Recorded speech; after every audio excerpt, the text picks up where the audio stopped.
God bless everybody today. It is August 2nd of 2024. And in this video, we're going to look at what I think is probably the best option in all of the builds that I've done over the last few years in the paradigm and how this will affect us as we move into the future. In my last video that I did about 3 months ago, I had indicated that there might be one last possibility, and it might be the most plausible, or it could just not work at all. And so 3 months ago, I had done an update that said, look, we need to move this because we're too compressed. Turkey hasn't invaded. We haven't seen anything going on with them. And so we need to move this out to the Feast of Trumpets of 28. But I still think we're too compressed, and I think we need to move this out to the Feast of Trumpets of 29.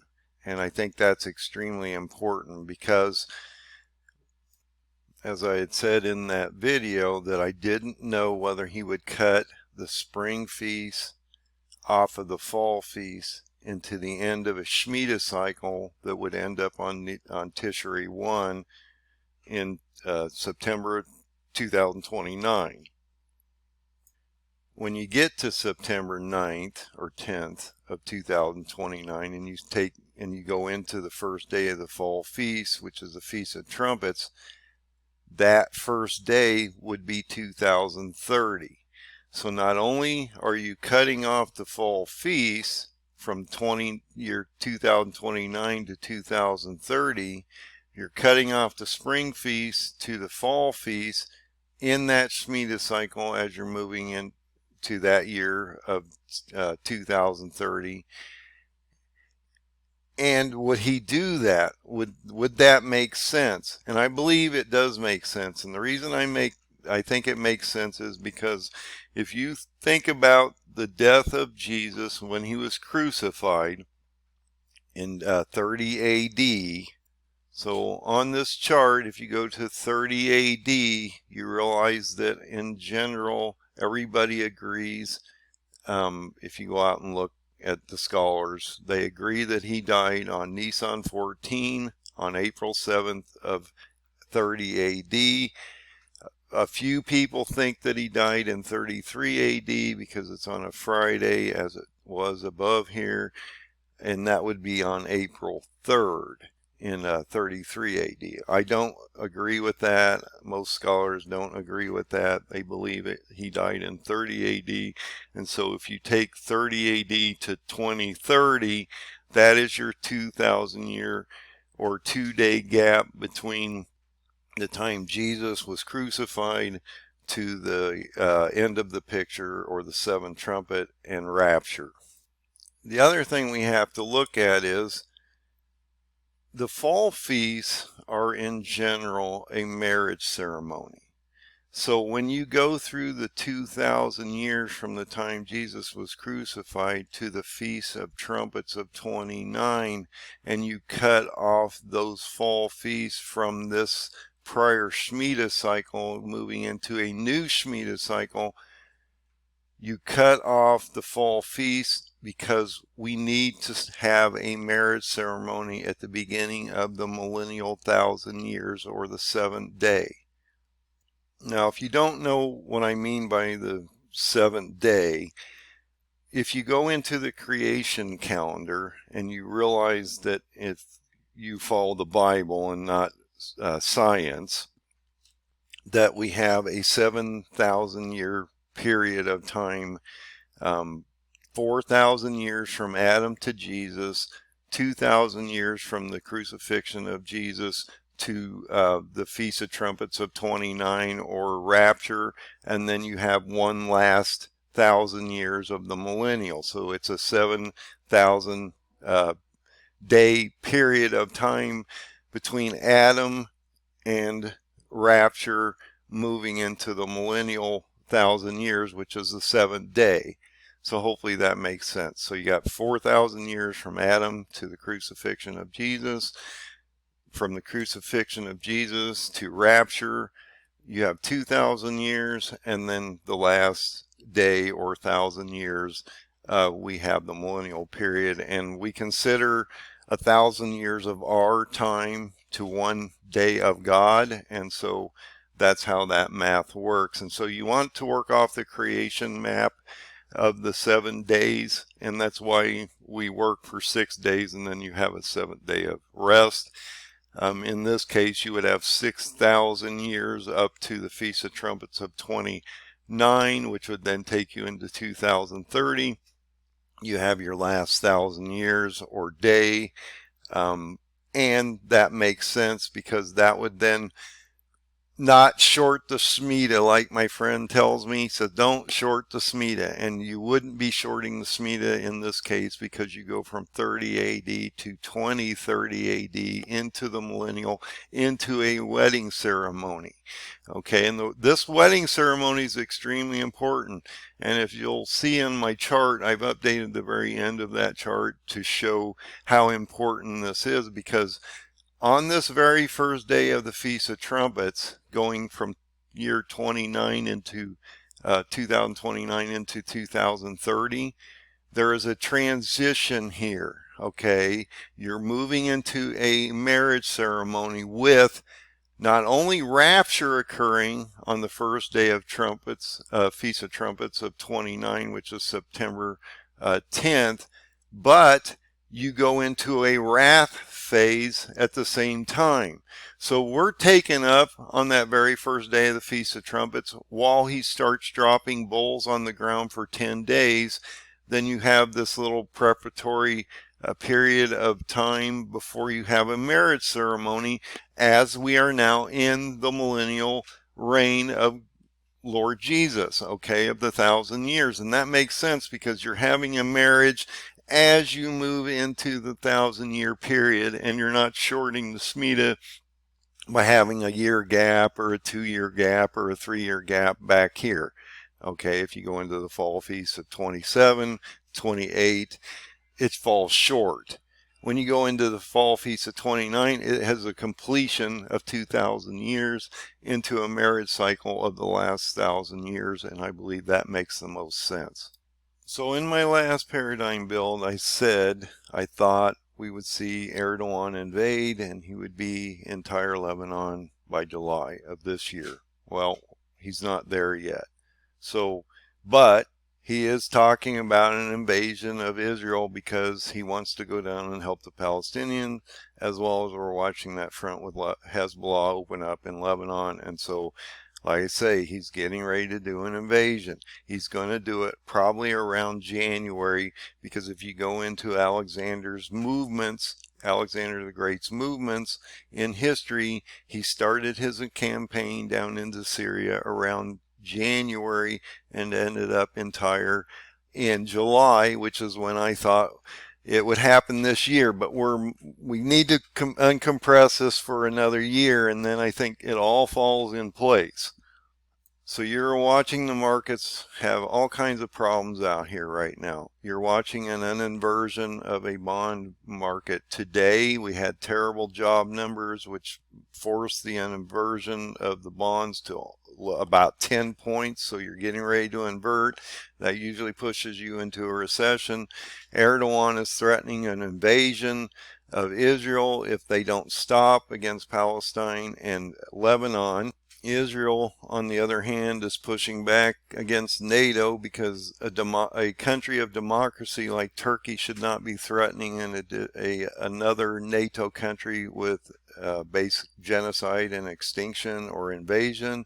And so Israel is basically indicating that Turkey should be removed from NATO for these threats of invasion. And if Turkey goes down in and helps the Palestinians and Lebanese people, he's probably not going to be in a condition to stay in NATO. Or maybe they'll expel Israel because they don't like him, because NATO hates Israel. So maybe they'll side with Turkey on this. We'll see what happens. So the question that I've thrown down for some time is, what if we take this to the outermost limits and take this to the Feast of Trumpets of 29? And how does that affect not only our timeline in going into the future to the Feast of Trumpets of 29 on September 10th? That adds an additional year that you have to think about your oil, and it also forces everything into a slower deterioration rate because you're adding an additional year through the sorrows and birth pains until we get into a rising of Antichrist in the year 2026 and not 2025. And I believe that once you break the paradigm out and add it to the timeline that I've been working through in Daniel of the 1260 days, the 1290 days, the 1335 days, and the 2300 days, you'll realize that this all fits together much better if we uncompress it one more year. Now, I don't think it can go out into the next Shemmitah cycle.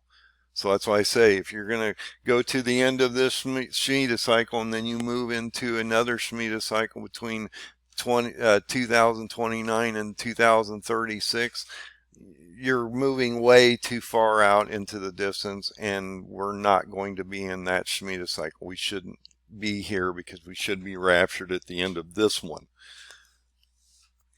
So I've rebuilt the chart, the paradigm chart and timeline, and you can find that on endofdaysurvival.com.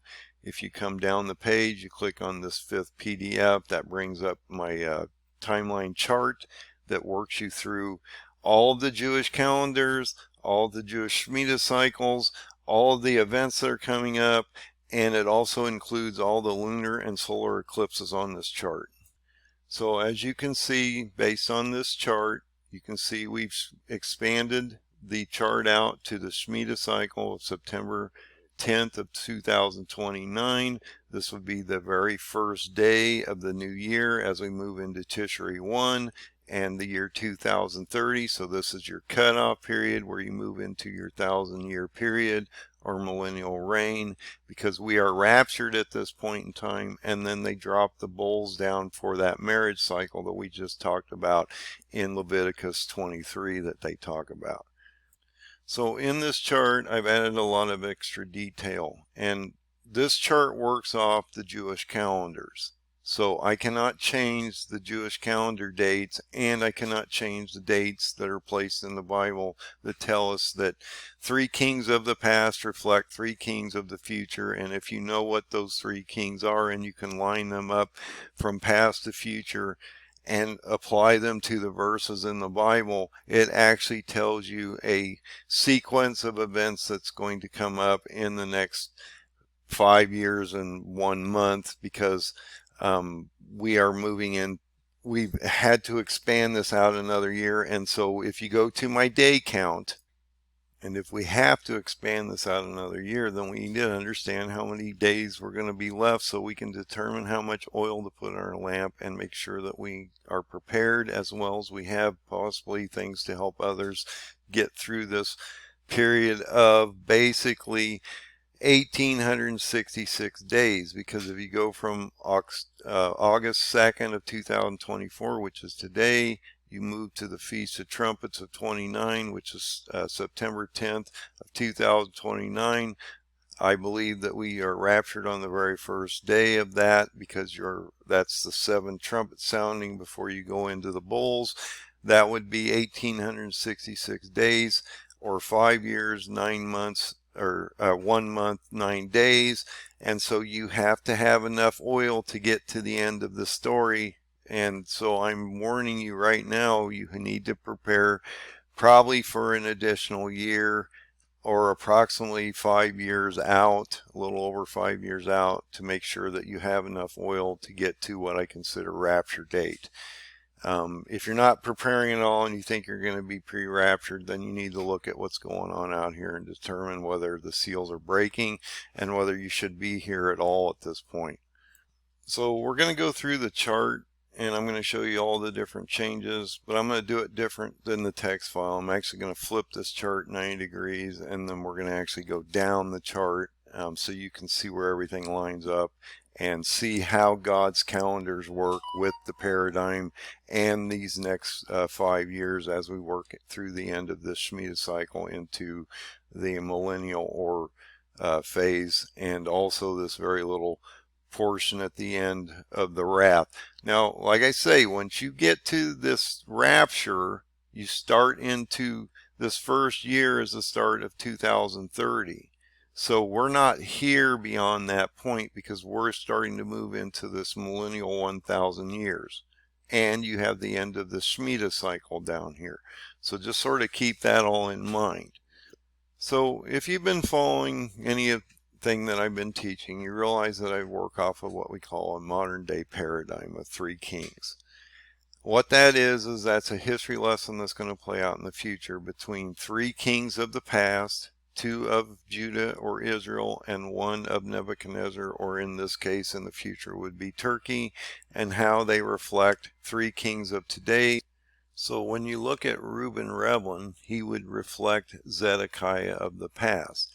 Reuben Revlin is the past president of Israel.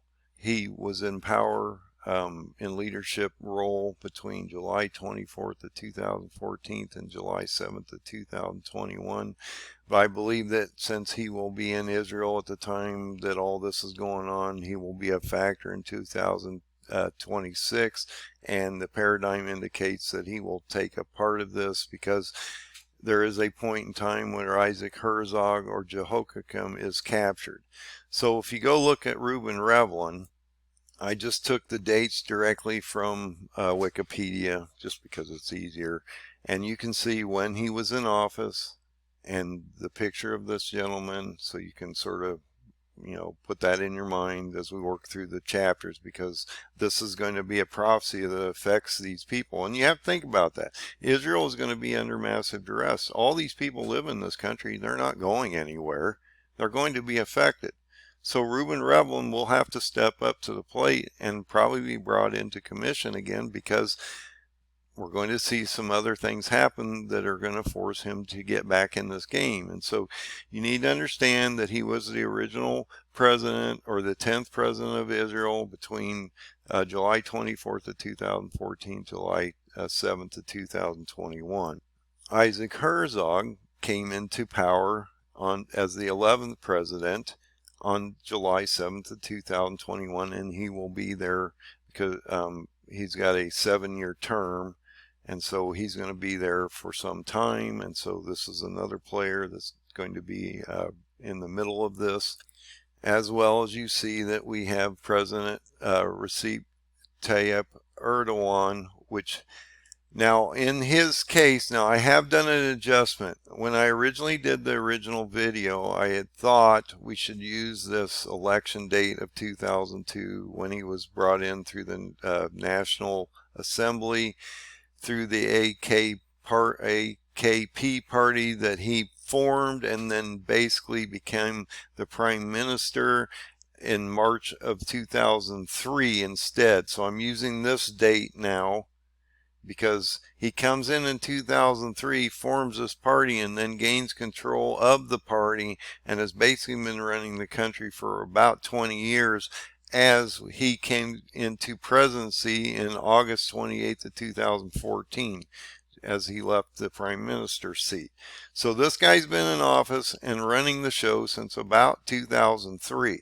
And that's important in the paradigm, because I originally had used this 2002 date, and I was fudging a little. But once you push it to the 2003 date, there's no fudging anymore, and it works out perfectly. So I have adjusted that on the timeline, and that then pushes us out a year. Imagine that. So I'm using these dates and these gentlemen to reflect three kings of the past. Now, the interesting part about this, as you go into these examples in the Bible, you realize that these kings of the past were in place in history the same time that these gentlemen are in place today. And that's why it's called a paradigm, because it reflects the past, the future, and how it's going to show us a history lesson is going to play out as we move forward. The other person I think that will be affected in this paradigm is the leader of Egypt, which was just reelected and that is Al-Sisi. So I'm not going to go through these examples tremendously, but I do want to go through enough of them to show you how I've done this. So I'm going to take this first example, and then we're probably going to go into the Bible, and I'll show you a number of other examples. But this is an extremely important example that I think I can show you to sort of clarify what I'm talking about.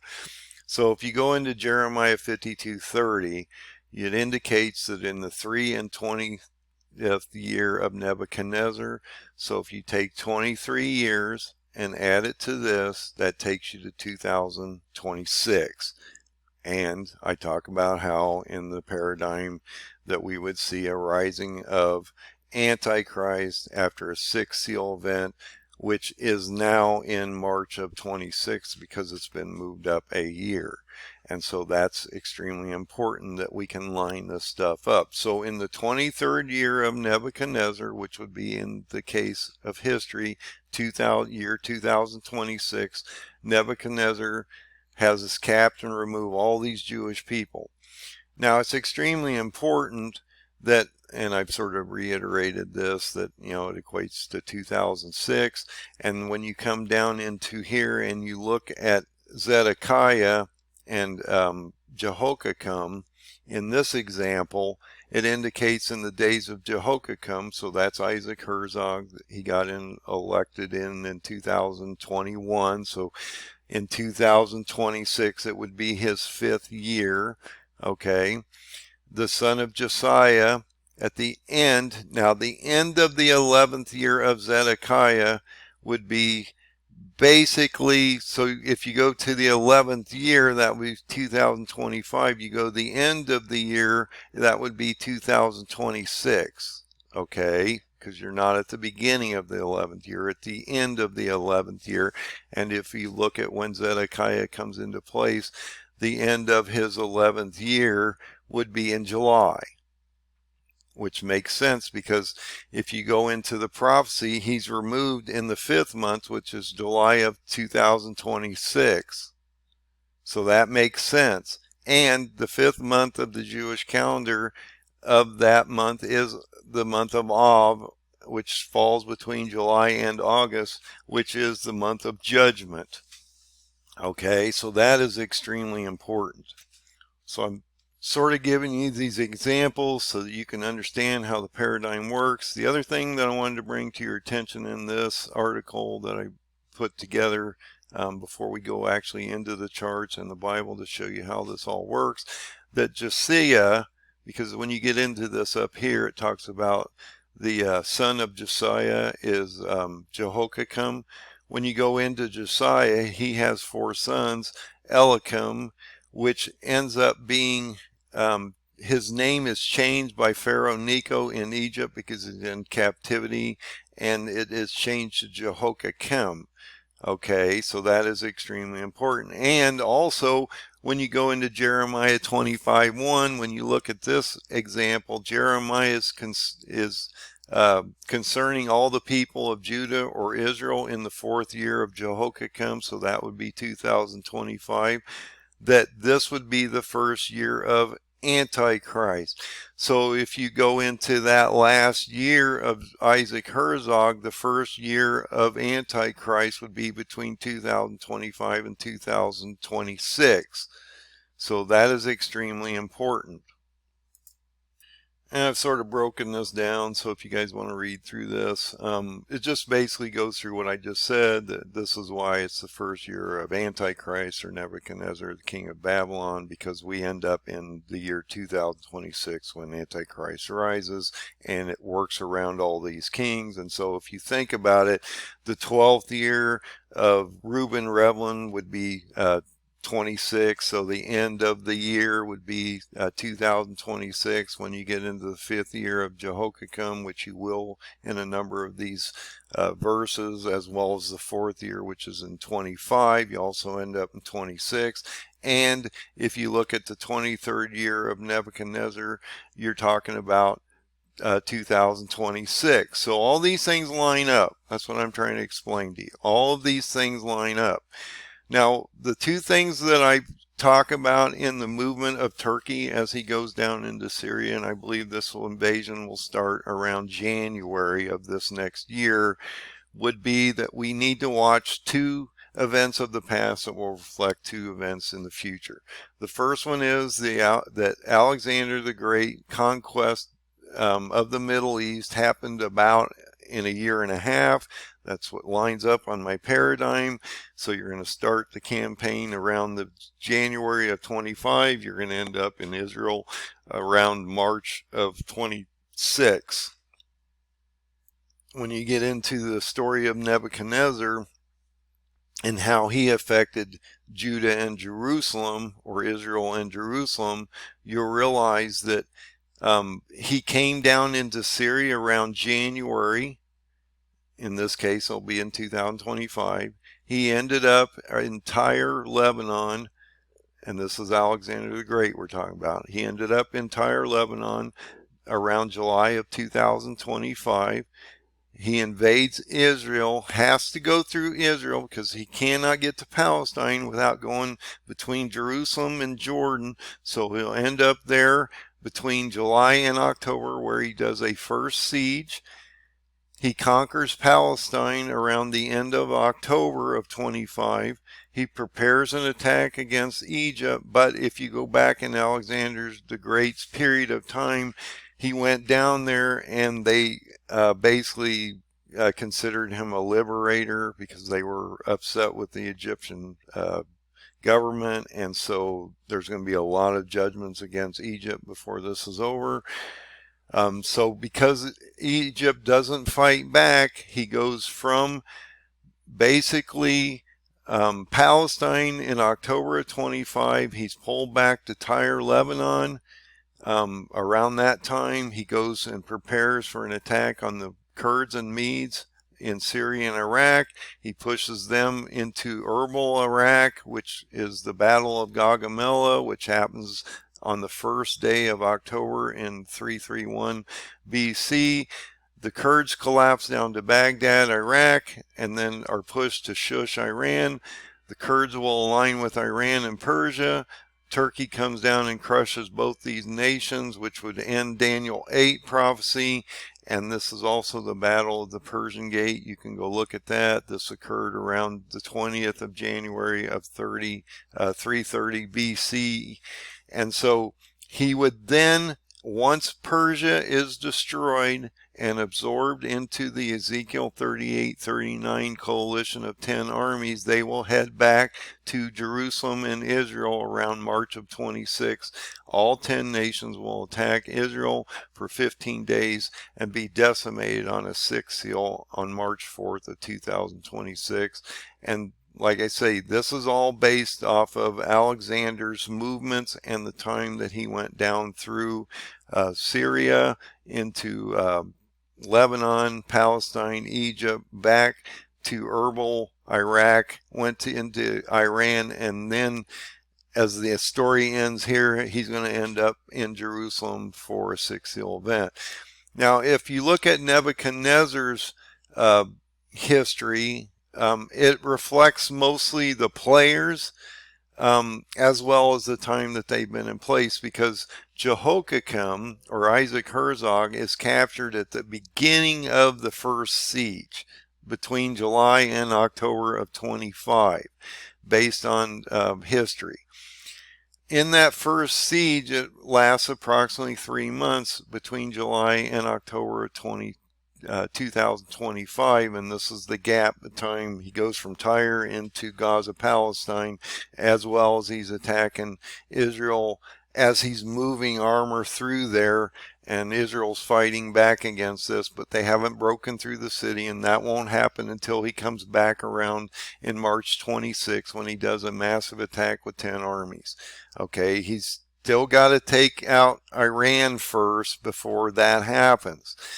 But what happens here is Jehoiakim is captured, and so they put his son in place, which Isaac Herzog has 3 sons, and they'll be in place in leadership role approximately 3 months, 10 days, which would take you around October 11th of 2025, because if Isaac Herzog was captured at the beginning of July, we would see then that additional boy brought in, one of his sons brought in to take over, and then he's captured, and Erdogan, because he's not converted into Antichrist yet, would put in Reuben Revlin or Zedekiah for approximately a year and a half as it happened in the history books. And then he's captured and removed approximately around July 2nd of 2026 based on the paradigm. I'm going to show you the chart and how that all lays out. Now, once Zedekiah is captured, then Antichrist puts in a governor that's killed by the son of what I say is Netanyahu, because the spelling of the name, as you're going to see here in just a second, is similar or extremely close. But also in this transition of Gog or Turkey up here, you're going to see a transition between 25 and 26 with an Antichrist resurrection, because you're going to see a 6-seal destruction of 10 nations in March of 26. That would then put you into an Antichrist phase. And so when Zedekiah is captured here in July of 26, he's actually under rule of Antichrist. Once he's removed, Antichrist puts in that figure for a short period of time. And then we get down into this last portion of the prophecy, which indicates that basically Benjamin Netanyahu, or his son in this case, in 2 Kings 25, 23, and through 25 verses, you will see they kill this leader that Antichrist puts in place, and that would then end the leadership roles of Israel. As we move into the end, there will be no other leaders that come into play. And if you look at the spelling of Netanyahu and this Nathaniah in 2 Kings 25, you'll realize that if you do just a little manipulation of this name, they are almost identical. If you remove the H over here, change this Y to an I, and remove the U, that name is almost identical or mirrors Netanyahu's name. So I'll show you some examples as we go through the chart, but let's move to the chart because I don't want to make this too long a video. And if you've been following me, you understand how the paradigm works. It's just you're taking 3 kings of the past, moving it into the future, and you're mirroring the times that they're in place. And so when you break out the verses in the Bible for those 3 kings, when you read them and you read those date structures they give you and you apply them to the Jewish calendars, you should be able to tell what date they come out to be. And we're going to give you a few examples as we move through this chart. The other thing that I'm going to do, instead of using this on a text file, I'm actually going to use the chart so that you can actually see it in as it's laid out on the chart and not just in a text file. So what I'm going to do is I'm going to flip this chart 90 degrees, and we're going to start at the left end of the chart, and we're going to work through this chart to the end so that you can see how this all works. But I believe that you can read this. It also gives you the layout, and you can see the movement, as well as it lines up with all of these events, as well as the solar and lunar eclipses, as well as the Jewish calendar dates that all these things might occur on, and moves you into the millennial 1,000 years, or the Feast of Trumpets of 2029, September 10th. So all these things are going to matter as we move forward. And it's amazing that once I applied it to this ending Shemmitah cycle of September 10th of 29, all of these things fell in place. The parasite still works exactly as I thought it would. And we've expanded this out and uncompressed it to where it moves properly as we go into this last 1,000 years, and we cut off that fall feast into a marriage cycle of 10 days of wrath into a marriage cycle at the very end. And so it does matter. I believe it flows much better. I believe it doesn't short the Shemmitah, and I believe that it makes the chart proper. So I believe by doing it this way, it'll flow much easier. A lot of these dates are Jewish calendar dates of fall feasts and other things like that that are just going to be stuff that we can find readily out there. But then once you add in the paradigm, it changes how the flow of the story works, because it gives you more depth, it gives you a better optic, and it moves you down through here because these dates work with these kings, and so you can pick specific dates out, and I'm going to show you those examples as we move through here because it's an easy conversion. You're not converting from Gregorian anymore. You're just taking the king and the date stamp he gives you in the Bible and applying it to the time this modern day king's in place, and it tells you the specific date that that is going to happen on, or that event is going to happen on. So let's go through the chart and I'll show you what I'm talking about. So let's start at the beginning, and I'll walk through this pretty quickly in most cases. So I indicated on August 21st of 2017 we would have this first set of 4 solar eclipses. This takes you into a process that leads us into 2024 to where we are now, and so that's extremely important. Also on April 8th you had that major alignment of 6 or 7 planets. It also forced a 2 X's that crossed over the United States within that 7-year period, as well as we saw a large A form over the United States, which I thought potentially would be anarchy as we move into an election cycle in 2024 also. And so you can see that April 8th of 2024 4th solar eclipse that occurred down here, and so that's what I mean. The chart moves through in real time. What's interesting is on this chart, because I put real-time events in the chart also to let you know what's happening as we move forward, and I'm adjusting real-time events into the chart as we go forward. On August 6th of 2019, the Trump administration ordered the American troops to withdraw from northeastern Syria, and then 3 days later we watched Turkey start Operation Peace Spring against the Kurds in Syria and Iraq, and that was on Yom Kippur on October 9th of 2019. In my opinion, this is when we broke the first seal, because we've seen everything break since. And so I've said for some time, I believe Erdogan or Gog is the first seal. He's also the leader of Ezekiel 38 and 39. He'll also be in conjunction with Daniel 8, because he'll destroy Iran before he goes back to Israel. And so Erdogan is a major player as we move forward. But in my opinion, Erdogan is the white horseman of Revelation. He is the first seal.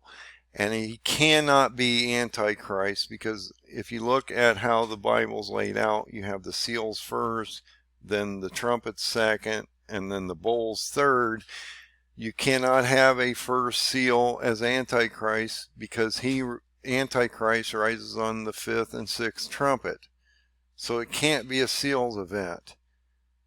And God tells you that we have these birth pains and sorrows before we start into tribulation. So who's the white horseman? In my opinion, it's Erdogan of Turkey, which is going to bring 1/4 of the world into war and bring the next 3 horsemen forward.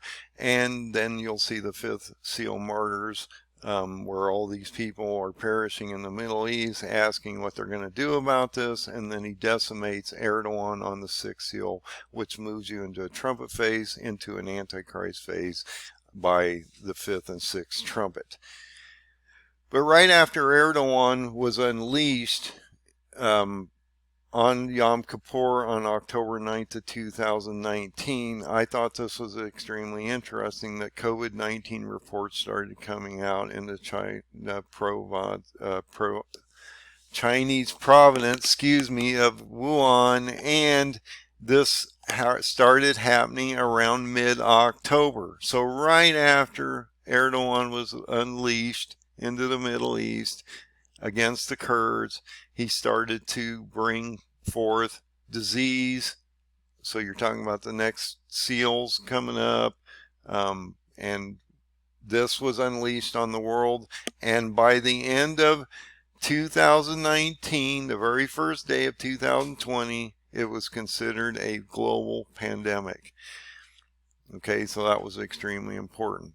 Now, in this event, and these are past events that have already happened, I indicated and did 3 videos about how on the Feast of Trumpets of 2020, we saw the shofar being blasted, and they were doing it in an unorthodox manner, and they weren't following tradition, and because of this potentially would send the king of the north or Turkey against us. This is all based on Jeremiah 4 verse 5 through 9. When you get into June 10th of 2021, you have the second of the 4 solar eclipses as we move into 24. You have now 1 Tishrei is always the beginning of the fall feast as you move into the new year. So that's why all these are 1 Tishrei, because these are all fall feasts. And so you have a fall feast, and these matter as you go into the cycle of the end of the Shemmitah, and you end up on the fall feast on the Feast of Trumpets. Okay, at the very last day of the Shemmitah, moving into 2030. Okay, so these fall feasts matter. So you have another Feast of Trumpets on September 7th of 2021. You have a spring equinox, or excuse me, a fall equinox on September 20th of 2022. You have another, and we're going to walk through to 24 pretty fast here. September 25th of 2022, you have another Feast of Trumpets. In September 25th to 26th of 2022, you have the end of the sabbatical year and Shemmitah Cycle of 2015 to 2022, which then would start you into a new Shemmitah Cycle that we're in now. So that's extremely important. Right after that, you have the Feast of Trumpets of 2022. When you go to September 27th of 2022, this starts the first year of the new Shemmitah 7-year cycle that runs between September of 22 and September of 2029. Now, this indication here is about Joel 1, and I had indicated in the spring of 23 we would watch locust, economic collapse, famine, and plagues start to hit Israel. Look at where you're at in 2024 now. So this is a effect that is residual as well as it has long-term effects, and it also starts with a breakdown. If you go into the Bible, there's always a certain set of judgments. He starts out with plagues, famine, disease. He goes to the sword in the second phase, and so there's a lot of death and destruction through military and other actions. And then we go into the third phase, which is the remnant that's removed. And it always works that way, and it always works that way for all nations. So I thought this was extremely important, and no one else has picked this up. So on April 5th of 2023, we saw this chief rabbi on the Temple Mount stop the continual burnt offerings because they were having issues with Passover and Ramadan. Okay, and what's interesting is when he stopped these continual burnt offerings, that happened on the very first day of Passover. So that, I believe, is extremely important. And if you look at this chart and how it's laid out, hopefully I can do this without destroying everything here. It takes us into the 1290 days and the 1335 days that Daniel talks about, and how that would radiate into the future. And so those days would end on October 16th of 2026 and November 3rd of 2026, because that is your 1206 or 1290 days and your 1335 days from the start of April 5th of 2023. That would then take you into a event prior to Abomination of Desolation, which happens on the 25th of Keslev on December 13th of 2028 based on the charting. So this is an extremely important thing. I think it's really cool that it lined up with Passover and that we have a reflective date of the 1290 and 1335 days that Daniel gives us in Daniel 8 and 12. It also talks about the 2300 days, and what that number alludes to is that if you go, here, let me show you that real quick. If you go from the outermost limit of the Feast of Tabernacles of 29, because you're into the new millennial period of 2030, but we're still in the Gregorian calendar dates of 29. You take this last outer date of September 30th to 2029 and you work that back 2300 days, as Daniel tells us. That takes us to June 14th of 2023, which is 25 Savan of that calendar date is the year that they use, 5783. So that, I believe, is extremely important. All of it's extremely important, but this is extremely important. Then this next set of events is massive, and I've been talking about this for some time, that there's a actual date built into the Bible which tells you when the potential attack of Hamas occurred, which was on October 7th of 2023, which has led us into this condition that we're in at this very moment in time. So when you go into the Feast of Trumpets of 23, that very first day was September 16th. I talked about this and did a video that we would see something happen between, I thought, because I was still converting on Gregorian to Hebrew and I wasn't doing it properly, I thought we would see an event between September 18th and October 9th. And I did a video a month or two before the actual attack occurred. If I had known how the calendars worked and knew what I know now, I could have actually speculated on the very specific date of when it actually occurred. Because if you take this first day of the Feast of Trumpets, and Daniel is sickened because he sees a vision on Tishrei 24, which is October 9th, it says that Michael has been fighting him for 21 days.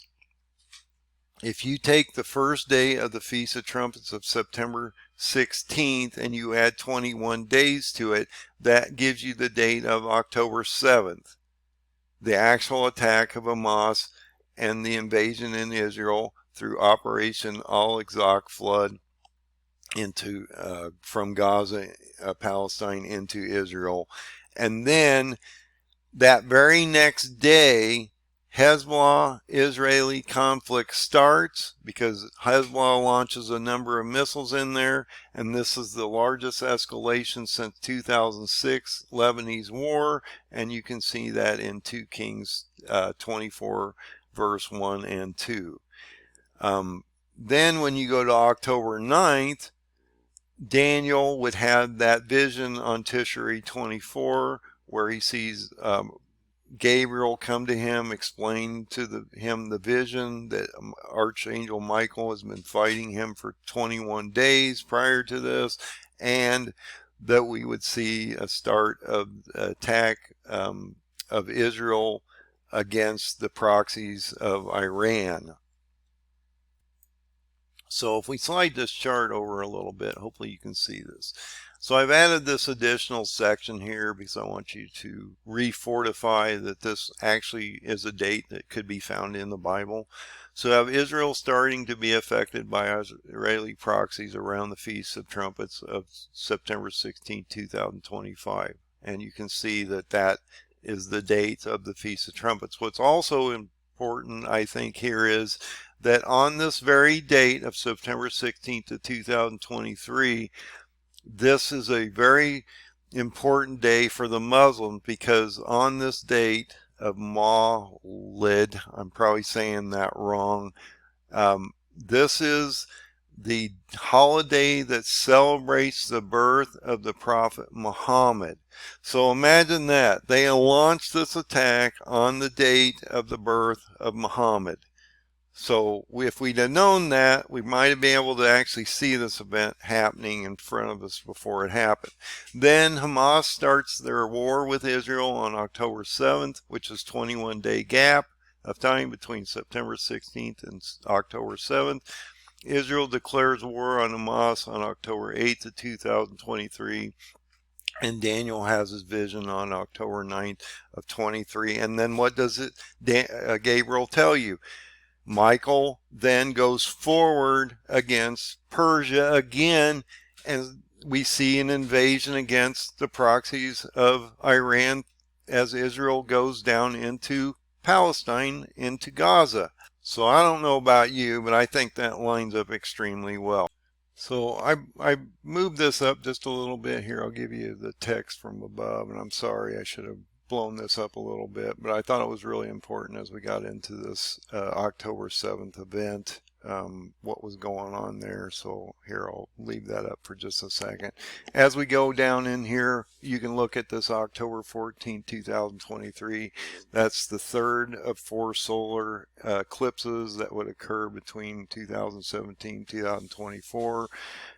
We just had these events occur. On March 10th of 2024, we saw Ramadan begin. I believe that this starts the process of getting the Ezekiel 38, 39 armies starting to form, which will end up in Israel around March of 26, so approximately 2 years after this period of time. And it's been forming for some time because Erdogan's been going down into these areas for literally 2 decades trying to set this process up. He's been in office, he's been in Africa, he's been in Greece, he's been in Azerbaijan, he's been all over the place, and he's working with a lot of different players and things like that. So Erdogan's been in this game for a long time. When you get into March 20th of 2024, you have a spring equinox that starts spring. Then you have that 4th solar eclipse. And you can slide this over, and I'm just showing you that that's that eclipse there. That's the last of the 4 solar eclipses between 2017 2024 that creates that A over the United States. Also had 2 axis crossover the area of Texas and around the southern tip of Illinois. Which could be potentially problems as we move forward. We don't know how that's going to work out, but I do believe anarchy is coming on this country at the end of 24 as we work into an election cycle that's going to be dreadful, okay? On April 9th and 10th of 2024, you have Ramadan ending. April 13th. Okay, so these are real-time events here. April 13th of 2024, Iran launches 300 total drones and missiles at Israel, creating a major escalation in the war. And then April 19th of 2024, Israel launches a retaliatory strike that actually hits a missile pinpointed into Iran to show them that they shouldn't do this, and that calmed everything down for a short period of time. We went through Passover of April 22nd and 30th. Of 2024, and then look, we are here now, okay, and this is so important because on July 29th of 2024, Turkish President Erdogan threatened Israel with an invasion, and so this is escalating quickly. If you go to the event chart over here, around September 18th of 2024, you're going to have a partial blood moon as you walk into this really cool set of events right here, guys. So look at this. So on October 2nd of 2024, you have an annular solar eclipse that starts the Feast of Trumpets. And then, like I say, you got the Feast of Trumpets here on Tishrei 1. Then I think this is really interesting because on this is the very first day of the civil calendar, so this is extremely important. Right before this threatening of Israel with an invasion, you have this blood moon event shortly after that on September. So You know, a lot's going to happen between now and I said October, working into an election cycle in November into January, and then see a Turkey breakout compressing Middle East by January and drive down into Lebanon by July. This could get really crazy, okay? And then we have a conversion here that I have talked about on these conversions of the paradigm. So I want to show you how this works. In this case, this would show you as January 12th of 2025, Egypt is devastated by plagues, famine, and sword. And so this would be extremely important, because if you go especially into Ezekiel 29, 1 and 2, it gives you a very specific date. Now, the way this is set up, you have to look at the Jewish calendars. And that's why it's so important, because based on what you're going to see here, you would think it's in 24. But once you go to the Jewish calendars and how they align, you realize it's an overlap between the year 24 and 25. So let's go look at this verse and I'll show you what I'm talking about. So in this conversion, we're talking about the 10th year of Zedekiah. So you would think that that's 2024. And you would be right in general. But when you go and look at the month and the day, it talks about the 10th month, 12th day. So what does that do to that date structure? So if you look at the 10th month, that's Tevet, which falls between December and January. So there's some play there between the 10th year of Zedekiah, or in this case, Reuben Revlin. So when you go to the 12th day of the 10th month, like I say, you're in the month of Tevet in January, because the 10th month, the 12th day is January 12th of 25, not 24.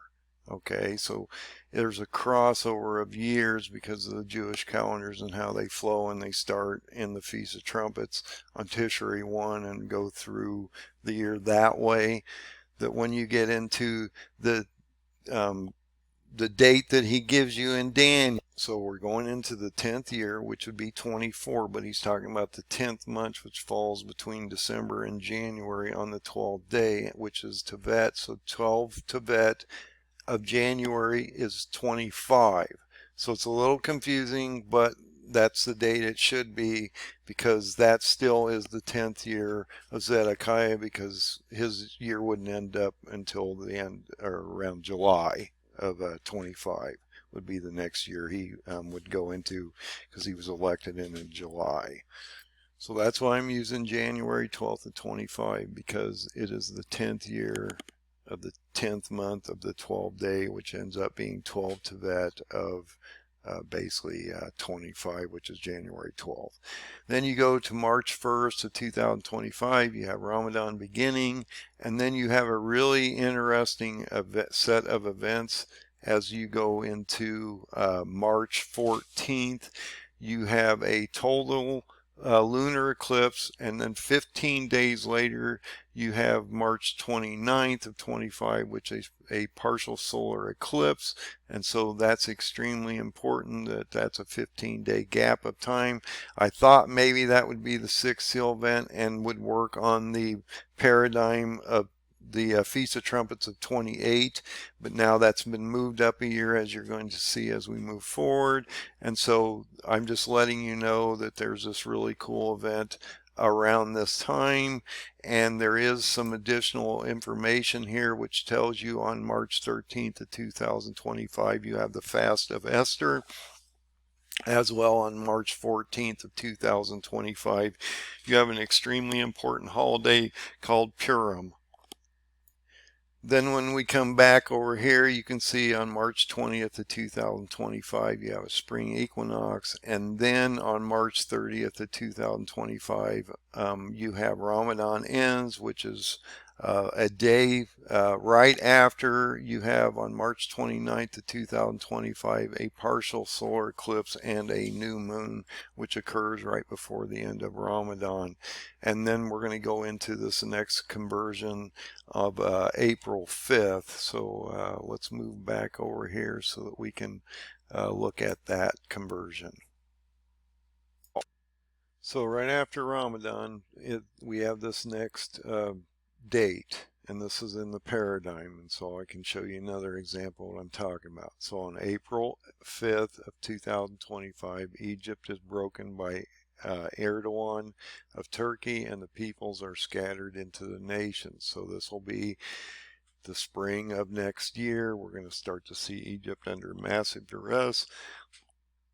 This is in Ezekiel verse 30, 19 through 26. So when you go to chapter 30, verse 19 through 26, it talks about this executing a judgment on Egypt, and then it talks about the 11th year of Zedekiah. Now we're into 25 because he was brought in 2004. The 11th year would be 2025 in the first month of the 7th day of that month. So that first month is Nisan. That falls between March and April. So if you look at the 7th day of the first month of Nisan, which would be in April of 2025, based on the time the king has been in place, that would be April 5th. So that's how I come up with these dates. So that's how I came up with Nisan 7, because it's April 5th of 2025, which reflects the king of the time he's been in place and the dates it gives us in Ezekiel 30, verse 19 through 26. When you go to April 12th and through the 20th of 25, we get Passover again. And then here's another one of those examples that I can show you. Actually, I have two examples here that we can go through. So let's look at this first one on 1 Sivan, which is May 28th of 2025, when the king of Egypt and the peoples are cut off from the world. That is Ezekiel 31, 1 through 18, because it basically covers the whole chapter. So it talks about the 11th year of Zedekiah. That's 2025. We're talking about the third month, first day of the month. So the third month is Sivan, which happens in May to June, and then we can figure out the day. So we're in May of 25. The first day of Sivan is May 28th of 25, and that correlates with my chart. You're in the 11th year of Zedekiah, which would be from 2004 to 2025, and so that correlates on this date. When you go to this next date of 9 Tammuz, July 5th of 2025, famine is so severe, no food is found in Jerusalem. And think about where you are in time. So if Erdogan breaks out at the beginning of January, starts to compress down to Tyre around July, it's going to be ugly around Jerusalem, and they won't have anything coming into that country, and it will be devastating. So let's look at Jeremiah 52, verse 5 and 6. So it's talking about Zedekiah, so you know what's going on there. And he's talking about he's reigned for 11 years, so that puts him to 2025. And he's talking about the fourth month and the 9th day. There's a famine so terrible in Jerusalem that no bread can be found. So what is the 9th day of the fourth month of 25? So we're talking about Tammuz, which is between June and July, and the 9th day. The 9th day of Tammuz in 25 would be July 5th. So that's how easy it is to do the conversion once you know which king you're talking about and the time he's been in place. You can discern the year and the date that these things are going to happen in. Okay, so we know when the famine could possibly hit Israel and Jerusalem because they're under siege from that time of Erdogan attacking Tyre around July of 25 to the time he gets down into Palestine in October of 25. We also potentially have that leader of Israel captured around the beginning of the first siege, which lasts 3 months from July to October of 25. Remember, I was talking about that. That's that first siege. Daniel 1 verse 1 and 2 talks about this and what year of that king it is. And I'm not going to go through all these conversions. I'm just letting you know they're there. So this leader could be captured. And then you have a event here on the side.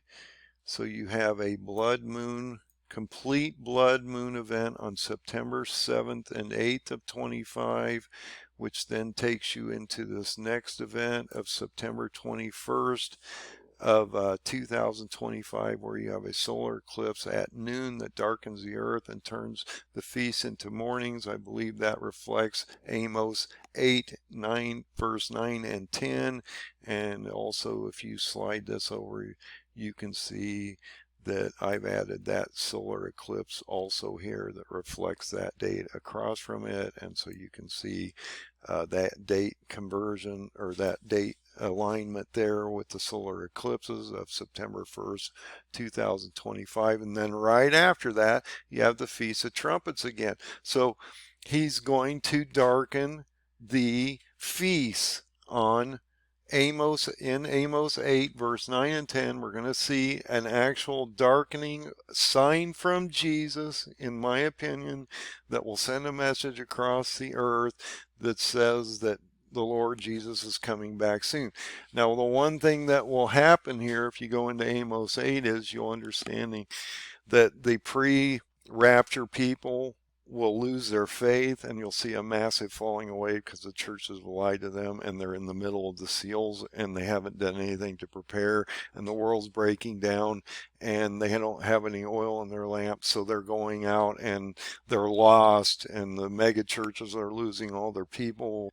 People are thirsty for truth and for answers, because they don't know why they're still here, because they've been lied to, and 95% of the churches have been telling them they're going to be pre-raptured before they're taken up, before any of this stuff breaks. And if you're in the middle of the seals right now, then my question has always been, why are you still here? Because when you're in your philosophy of when you're supposed to be removed in rapture, and these pre-rapture people, it's when John is taken up in Revelation 4:1, and they aren't affected by any of the seals. So if you're being affected by any of the seals right now, you must question your pastor, your minister, and your church as why you are still here, and everything is breaking down, and Israel is under massive duress and getting attacked by multi-nations, because you keep telling me you shouldn't be here now, and I keep telling you you're not going to get a free ticket. He tells you you're going to be here till the seventh trumpet. So that's extremely important. And you've not seen a seventh trumpet here on this chart yet, have you? Because you're still in the seals. And there's a phase of seals, 7 seals first, 7 bowls next, 7 bowls of wrath at the end. It's a process. And I've broken those 22 chapters of Revelation down so they're easy to understand. So you're going to have this day of darkening that's going to send a message across the earth that's going to tell the churches that they are in trouble, okay? On the feast, right before the Feast of Trumpets. And he darkens the feast and turns them into mourning, because Israel is under massive duress, and so is the world. When you get into February 17th of 2026, we start this Ramadan, okay? But look at what goes on here. You have another eclipse on February 17th of 2026 that correlates with Ramadan. And then look at this. You're going to end up, I'm going to have to move back and forth here a little, guys. I'm sorry. So February 17th of 2026, I indicate this is when I believe that Erdogan gives the hour of power, the 15 days, to the Muslims to basically go against Israel, and then are decimated on a 6th seal event on March 4th of 2026. It's a 15-day gap period of time. Right after the 17th, I have another one of those paradigm indications where God places a lamentation against Egypt and states that God will destroy everything there. All in the middle of this, as you're walking into a 6th seal event, which happens on March 4th. The other thing that's really interesting here is on 1 Adar, you have the plague of darkness on 1 Adar, which is February 18th, while he places this lamentation against Egypt, which is the 9th plague or strike against the Egyptians for their refusal to release the children of Israel from slavery. Okay, and then when you get into Adair 15th on March 4th of 26, Egypt is cast down. This is another paradigm. Egypt is cast down, and all of these nations are being affected by a sixth seal event. Iraq, Iran, Turkey, Jordan, Israel are under judgment. And it's interesting because that sort of covers the whole area that's basically being affected by the 10 nations if you draw it out on a map. When you go into this March 4th of 2026, I indicate this is a sixth seal event when Erdogan and all 10 nations are basically devastated by the wrath of the Lamb or Jesus, which is in Revelation 6, verse 12 through 17. That is different than the wrath of God, which is in Revelation 15, 1 and 2, which starts the bowl phases in Revelation. When you slide this over, I also indicate you can see this in Revelation 6, verse 12 through 17, and also Ezekiel verse 17 through 23. I believe that is a mirroring effect of events that work between the two sets of chapters in the two different books. When you get to March 4th of 2026, like I say, Egypt is cast down. You have a sixth seal event. Let me move forward here. March 18th of 2026, you have Ramadan ending right after all this madness. Okay. Then you have a spring equinox, and then on 2 Nisan, you have a potential red heifer sacrifice. Now, I know they didn't do it last year. They're not going to do it this next year. They're going to end up doing it in 26 and hope that one of the 5 calves or cows that they have still is blemished. Free of blemishes or anything like that, so they can perform the ceremony on the Mount of Olives. And then I also indicate on the Mount of Olives would split and leave an exodus for the third of the Jews to be hidden for the 1260 days in Edom, Jordan, which is in Zechariah 4:14. Now, some people throw this down in Armageddon. If you look at how Zechariah is laid out, it has this 2 Nisan red heifer sacrifice, and then right after that he steps his feet on the Mount of Olives, splits it in half from north to south, leaving a path to the east towards Jordan. Okay, so the 1/3 of the Jews can be removed or escape for the period of the 1260 days, which is getting ready to come up right here. Okay. Now, this is extremely important because you're having a devastating sixth seal event that's going to affect the whole world. Even though this major earthquake happens in Israel, it's going to radiate throughout the whole world, okay? Right after this, and the 10 nations are destroyed, you have what? 7 months of burial of armies in the valley of Ham and Gog. Okay, as stated in Ezekiel 39:11 through 16, and then they burn the weapons for up to 7 years, moving into tribulation, because we're going to sign a treaty, and right after that treaty is signed, you go from the seals to tribulation phase. Okay, you have this red heifer sacrifice, you have the Mount of Olives split in half, you have the 7 months burial of the armies, you have the burning of the weapons for 7 years, and then what happens? You have a 7th seal broken, about a half an hour of silence, and 144,000 elect are selected because they're getting ready to go into Antichrist phase of the 1260 days. The 4 winds are also being held back in Revelation 7:1. Verse 1, until Antichrist and the false prophet rises on the 6th trumpet in Revelation 6:13. Okay? It's really important. Why? Because if you go from Revelation 6, at the end of the chapter, it's the 6th seal breaking. Go to Revelation 8, you have the 7th seal break. So you have a prophecy of the elect in the middle in Revelation 7. Then you have right after the sixth seal. So this is going to be devastating in March of 2026. Right after that, as you're working into March 30th and the signing of the treaty at the end of the month, you have 4 trumpets go off that devastate a third of the area of the earth. Probably, in my opinion, the communist areas or around the North Pacific region. One of the reasons I indicate this is because if you go into the second trumpet, if my mind is working properly, you have a mountain that's on fire that's literally thrown into the ocean that's going to devastate large areas of coastal areas of the world. And if you go into the specific area around Hawaii, if he throws a mountain into that, that would affect all your communist areas and also radiate along your all your areas around the Pacific region. And so I think that's extremely important.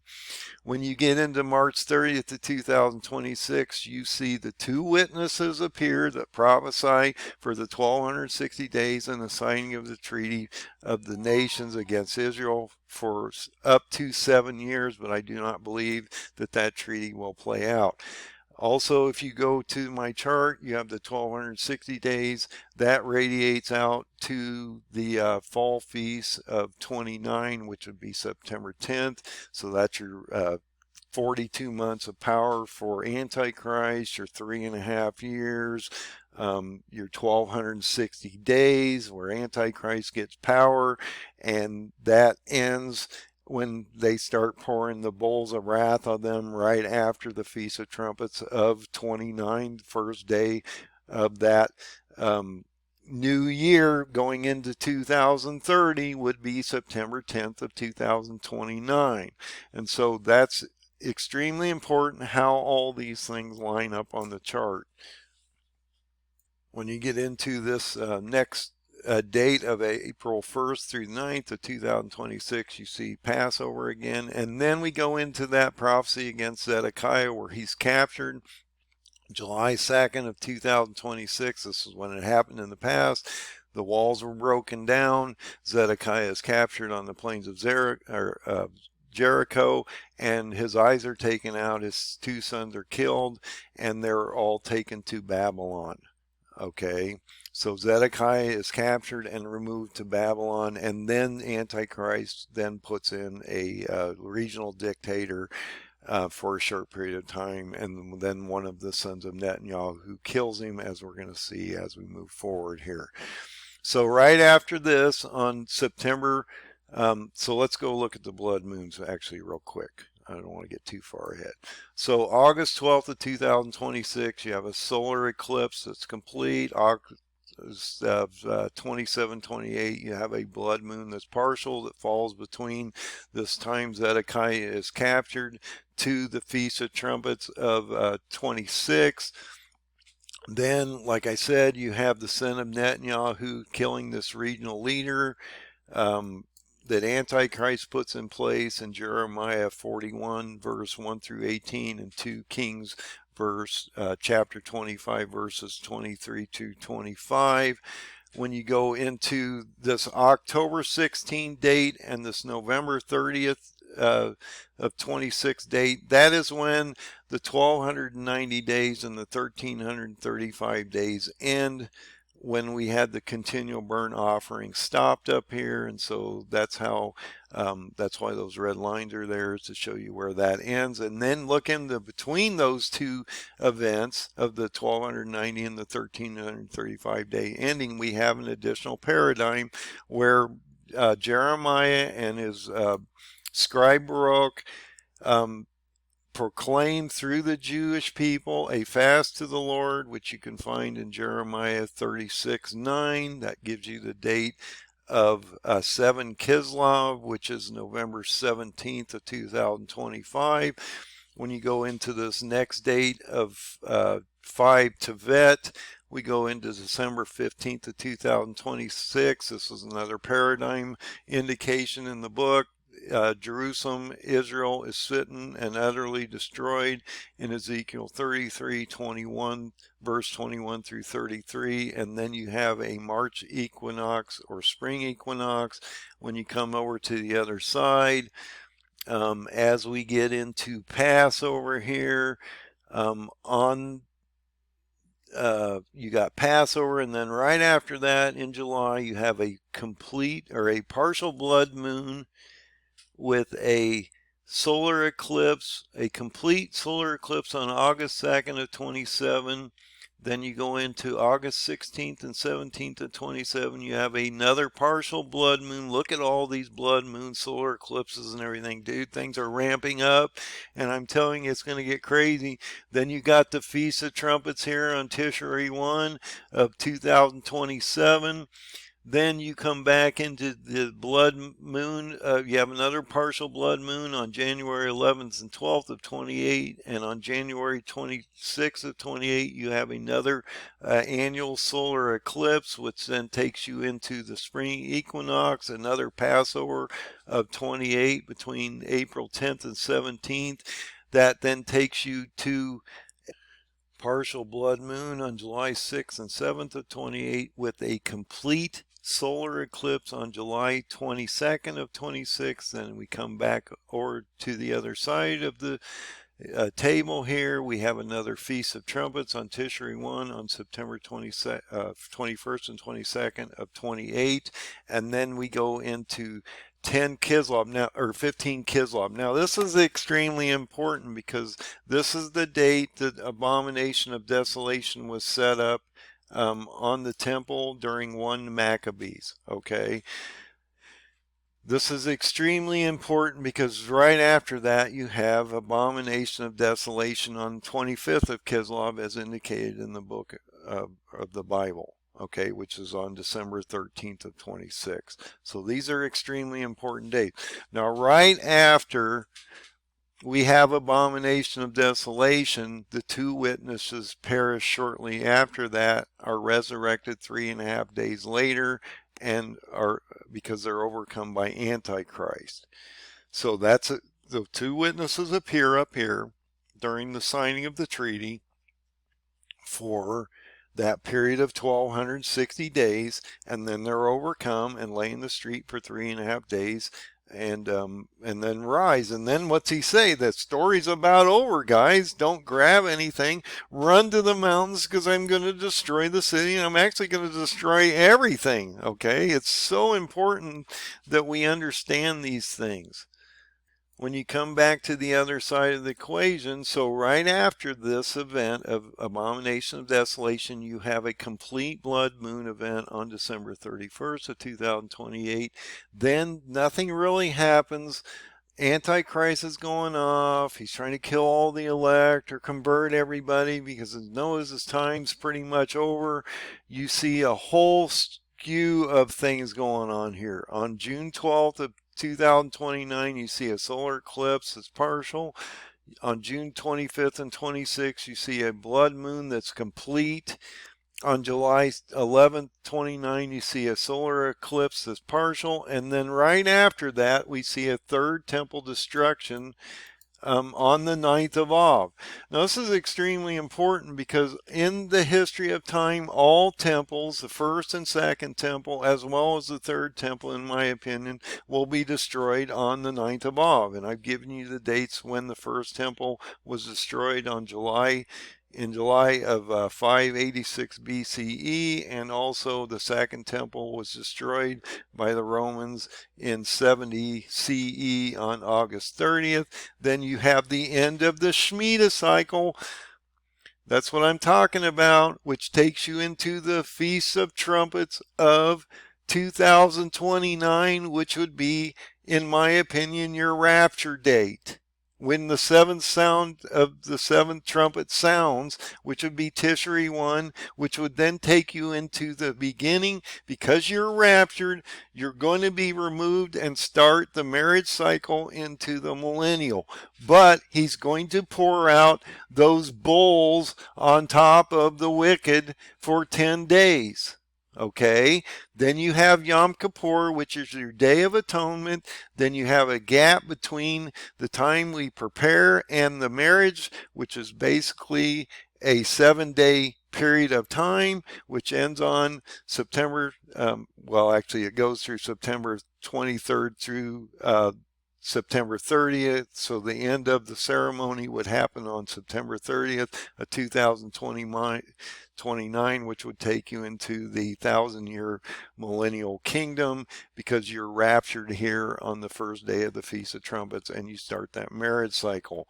Then the only other thing I really have out here is that you have on December 5th of 2029 a solar eclipse is partial, and right at the end of the year on December 20th and 21st of 2029 you have a complete blood moon.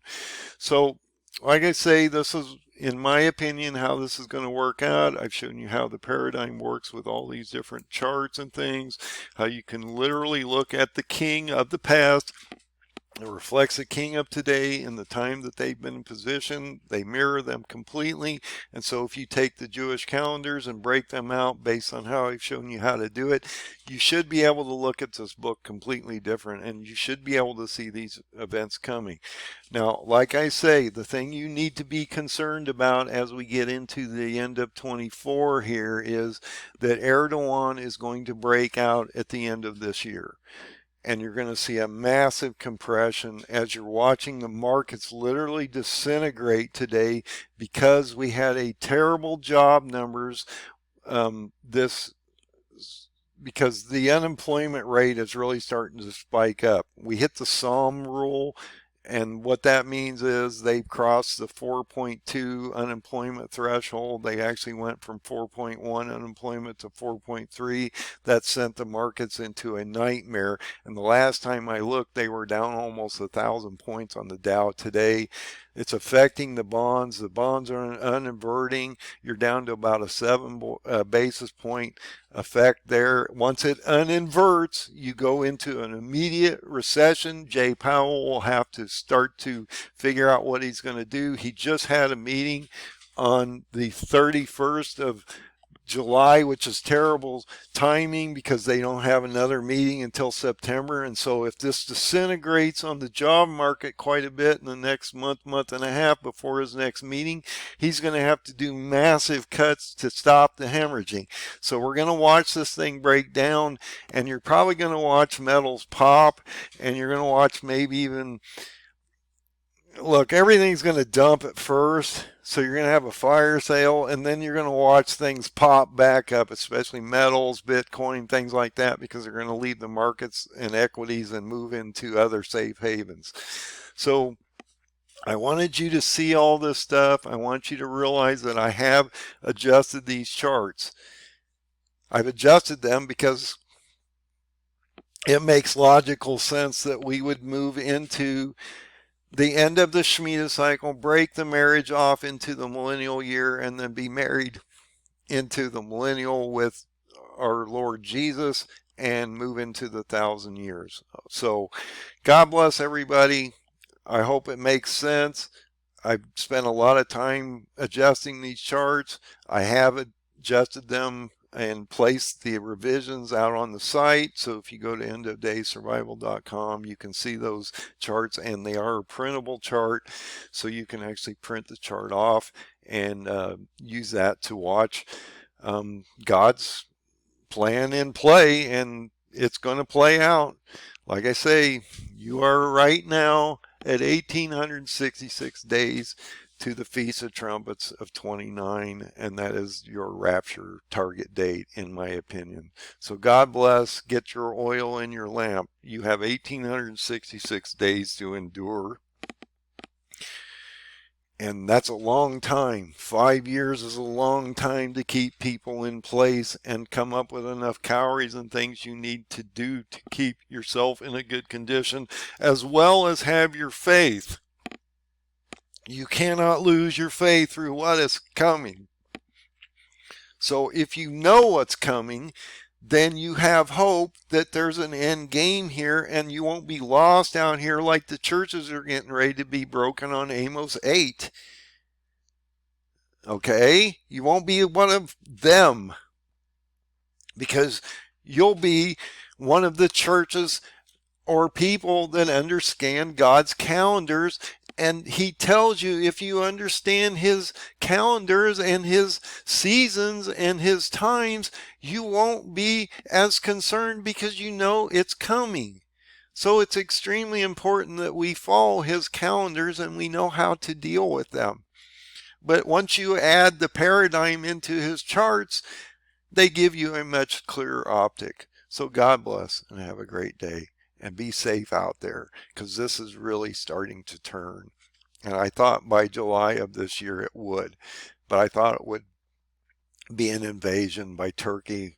That's not going to happen until January of 25. And then we're going to start into this cycle of madness, because this chart has expanded out another year, and I can't go out any further because it moves us into a different Shemmitah cycle, and that expands us out another 7 years, and I just don't think we'll get that far. So God bless, be safe, and do what's required, and tell somebody what's coming. Print off these charts and give them to people. Let them know what's coming. It's your responsibility to protect the people you care about and to inform the people that you don't know. So be a fisherman of men and go out and do God's great commission at the end.